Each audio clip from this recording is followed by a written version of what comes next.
Hello and welcome to Core Excel Fundamentals lesson number 2. In this lesson we are going to be looking at navigating Excel. And our topics for today will be looking at navigating the ribbon, navigating ranges, and manipulating rows, columns and cells. Subsequently we will be looking at navigating Excel tables, and we'll also be looking at navigating worksheets and workbooks. So let's get started with navigating the ribbon. There are 3 ways in which we can navigate our Excel ribbon here. We can navigate by clicking from one ribbon to another, moving from one ribbon tab to another by clicking. We can use also the wheel mouse button. When I wheel up, it takes me ribbon tabs to the left. When I wheel down, it takes me ribbon tabs to the right. Notice that my mouse is standing on one spot while I wheel and is switching from one tab to another. So that's an easy way of moving within the ribbon tabs. The third way is using the access keys. To use the access keys, press the Alt key on your keyboard. When I press, you see the letters of the alphabet that line up here. On each of the tabs here, you have the F for the file tab, H for home tab, N for insert. So pressing any of those letters will open up that ribbon, the ribbon that letter is written under. For instance, if I press the H, which is for home tab, it now opens up the home ribbon, the home tab ribbon, which gives me control and access to all the icons under that ribbon tab. So if I want to say something like I wanted to do some format data as table, I simply press T. It gives me all the tables that I want here, and I can now manipulate through them using my arrow keys by moving up, down, right, left, down. And if I am satisfied with my choice, if I like any of them, I can now click enter to select that. But I'm not going to do that. I'll cancel out. So the access keys are also a fast way of navigating the ribbon, especially if you find out that you are doing one thing over and over and you can cram the keyboard shortcut for that navigation. For instance, creating Excel tables is Ctrl+C, but if you do not know, you could create your own keyboard shortcut for that by pressing the Alt, then H, and then C for the Excel table and choosing the style that you want. So that is it about navigating the ribbon. Next up, we'll look at navigating ranges. We'll use this data that we have here for demonstration on how to navigate ranges. When you have a range of data like this, there are so many things you might want to do with it. You might want to, for instance, I want to select the whole of this range. I want to select down. Look at what I'm doing. I click and hold and drag down. This is actually a very long way of trying to select.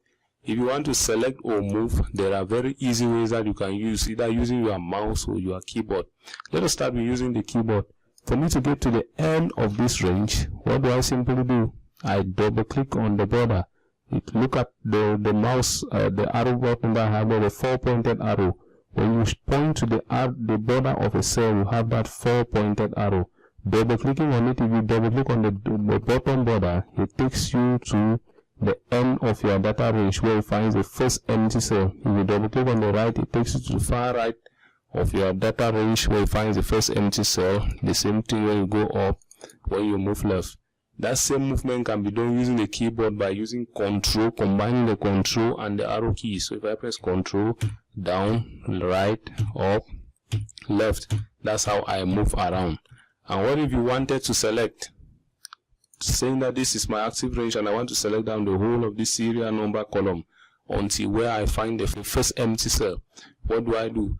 I could simply hold down the shift key and double click on that border. It will do the same. It will select from where I was from my active cell right down to the end where I find the first empty row or empty cell. I could add more rows to the right by holding down the shift key and double click on the right border, and I select that entire range. If you wanted to use your keyboard alone, you press Ctrl plus Shift and down arrow. Ctrl plus Shift, right arrow. It selects the entire data range. If you just want to select the whole of this data range, meaning you want to select all these cells of data up to where we have the first empty cells, you could simply press Ctrl A. As simple as that. it selects the whole data. If you want to select, if you use Control Shift down arrow to select, that only works well when you have a contiguous range of data that you want to select. What if you want to select a non-contiguous range, which means I want to select this and then select this and then select this? So what you do is you select the first range, then you hold down your Control key, select the second range, the third range, the fourth range, or however you want to do it. That's how you select a non-contiguous range. But if you wanted to select a contiguous range within the range of data, what do you do? This is one way, like I've done, using my mouse to click and hold and drag. But if this is not convenient for you, especially if you have a faulty mouse, what is a shortcut you can do? You can simply click on the beginning of the range, hold down your Shift key and click on the end of the range. Excel will automatically select from the beginning to the end of that range. By clicking, by holding down your Shift key and clicking, you see how Excel varies your selection. Okay, if you find yourself that you have wandered off so far from your worksheet, say I'm here and you are wondering, I want to go back to the beginning of my worksheet. What do? At times you start using the scroll tabs to move around, but there's actually a very simple keyboard shortcut to always bring you back to the beginning of your worksheet, which is Control Home. Control Home will always take you to cell A1 unless the cells are meshed. And if you want to move to the last edited cell in your worksheet, which is actually the intersection between the last edited row and the last edited column, you will use Control N. So this shows that cell AA201 is the last edited cell in this worksheet, which shows the combination between the last edited column and the last edited row. So this is my point. So anything to the right and down has not been touched since this workbook was created. I go back to my Home tab. Let's look at the other one. If I have a workbook like this one, you can't see everything from a glance. When you look at it, there is data to the far right. When I come this way, I don't see that data. So then you can use your page up. Page up will bring you one page down. Page up will bring you one page up. Page down bring you one page down. And then if you want to move in to the far right, you can use your scroll tab to move that way, or you could use your Control key and then you move. It moves you data ranges to your right. Now let's talk about manipulating rows, columns and cells. There are many things we want to do with rows. You might want to insert rows, you want to delete rows, you want to shift rows up and down.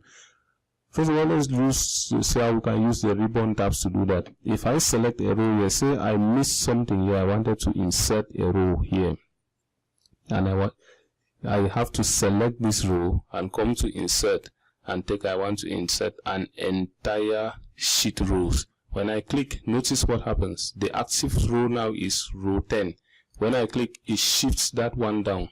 I do the same for the column. When I insert an entire column, what happens? The active column was column E at the beginning. The active column was column F. When I insert, it shifts to the right. What I want to explain here is that Excel extends both to the right and down. Excel is static when you are going up and to the left. So when you want to insert a row, you have to notice first that the row that you select is the row that will shift down, or the column that you have selected is a column that will shift down, that will shift to the right. Meanwhile, the row you select will shift down and the column you select will shift to the right. So always notice the position of your active cell before you try to insert rows or you insert columns or sheet or cells in your workbook.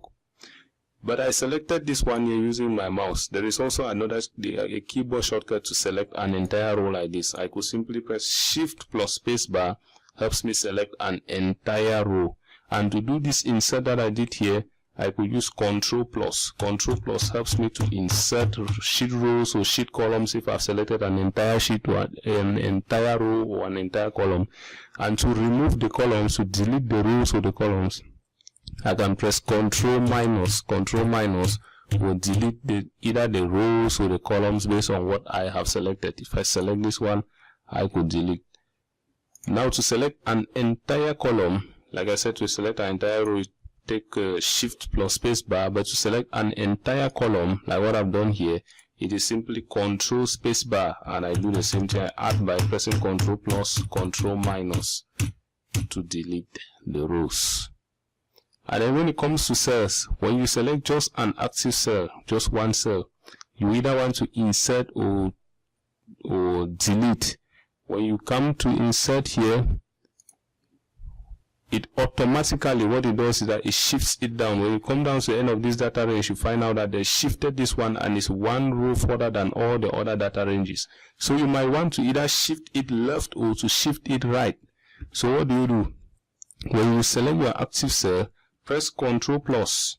It gives you an option here to either shift your cell down or to shift your cells to the right, because Excel extends in these two directions. When it's rows, it extends down. When it's columns, it extends to the right. Or you can either insert an entire row or an entire column. So whichever one you want, you always make sure you choose here. And also notice that when you have data adjacent here, for instance, if I insert and shift my columns to the right, what happens is that when you move to the next range, you see that this data has also shifted. So you have to be very careful when you are inserting cells, rows, and columns in your workbook, so much so that you don't damage the data either that is below or the data that is to the right of your active data range that you are currently acting upon. So ladies and gentlemen, that is it about manipulating the ribbon, the Excel ranges, rows, columns, and cells. I will see you in the next video.